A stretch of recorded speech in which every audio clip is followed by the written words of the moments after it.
কেউ হিলচটির নিচের অংশ খুব সুন্দর করে কেটে তার ভিতর মোবাইল ঢুকিয়ে, আবার কেউ গোপন জায়গায় মোবাইল লুকিয়ে নার্স হওয়ার স্বপ্ন নিয়ে পরীক্ষা কেন্দ্রে প্রবেশ করেন। প্রথম চেকিংয়ে ধরা না পড়লেও পরীক্ষা হলে থাকা শিক্ষক শিক্ষিকাদের পরে সন্দেহ হতেই বেরিয়ে আসে একের পর এক ওই সকল মোবাইল। রবিবার এএনএম ও জিএনএম জয়েন্ট এন্ট্রান্সের পরীক্ষায় এমনই ঘটনা ঘটল বীরভূমের সিউড়ির একটি পরীক্ষা কেন্দ্রে। ওই সকল পরীক্ষার্থীদের এইভাবে ধরা পড়ার পর তাদের বিরুদ্ধে পদক্ষেপ গ্রহণের জন্য স্কুল কর্তৃপক্ষ পুরো বিষয়টি কাউন্সিলরকে জানায়। এরপর কাউন্সিল যা ব্যবস্থা গ্রহণ করার তা করবে। রবিবার এমনই ঘটনাটি ঘটেছে সিউড়ি বেণীমাধব ইনস্টিটিউশনে। জানা গিয়েছে ওই স্কুলে মালদা জেলা থেকে বেশ কিছু পরীক্ষার্থী পরীক্ষা দিতে এসেছিলেন। প্রথম পর্যায়ে যে চেকিং হয় তাতে তাদের কাছে থাকা ওই সকল মোবাইল ধরা পড়েনি, কেননা তারা কেউ মোবাইল জুতোর মধ্যে ভরে এনেছিল, কেউ আবার মোবাইল এনেছিল হিল চটির নিচের অংশ কেটে খুব সুন্দরভাবে সেটিং করে, কেউ কেউ আবার মোবাইল লুকিয়ে রেখেছিল শরীরের গোপন জায়গায়। উল্লেখযোগ্য বিষয় হলো প্রত্যেকের কাছে থাকা ফোনগুলি সব ফিচার ফোন।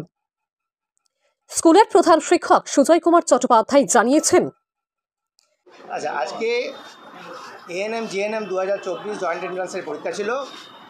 বেশিরভাগই মেয়েদের সিট। এবার এই মেয়েরা তারা নিজেদের প্রাইভেট পার্টসের মধ্যে ঢুকিয়ে বিভিন্ন কিপ্যাড মোবাইল ফোন ইত্যাদি এনেছিল, যেগুলো ফ্রিস্কিংয়ের সময় ধরা পড়েনি। অনেকে জুতোর তলার ভিতর নিয়ে এসছে, সেগুলো ঠিকভাবে ধরা পড়েনি কোনোভাবে। এবারে আমাদের যেটা মহিলা পুলিশ ছিল, এবার আমাদের যেটা ইনস্ট্রাকশন ছিল যে রুমে রুমে আরেকবার গিয়ে চেক করা। আমরা তখন রুমে গিয়ে ভালোভাবে প্রত্যেকে চেক করার পরে দেখা যাচ্ছে একটি বিশেষ জেলা থেকে, মালদা জেলা থেকে মেয়েরা এবং কিছু ছেলেও ছিল তাদের মধ্যে, ওরা কিন্তু ডিস্ট্রিক্ট চেঞ্জ করে বীরভূম ডিস্ট্রিক্টে এসে পরীক্ষাটা দিয়েছে। এবার আমরা এটা রুমে রুমে দিয়ে চেক করে এই সবগুলো পেয়েছি ওদের কাছে। কতগুলো মোবাইল? গোটা 10-12টা। কীভাবে রেখেছিল? ওই প্রাইভেট এর মধ্যে জুতোর তলায়। কতজন রয়েছে ওনারা? আমাদের এখানে 12। এবার আপনি সিউড়িতে খুঁজলে সব সেন্টারেই পাবেন, এরকম হয়ে আছে। এমন ঘটনার পর রীতিমতো ওই পরীক্ষা কেন্দ্রে শোরগোল পড়ে যায়।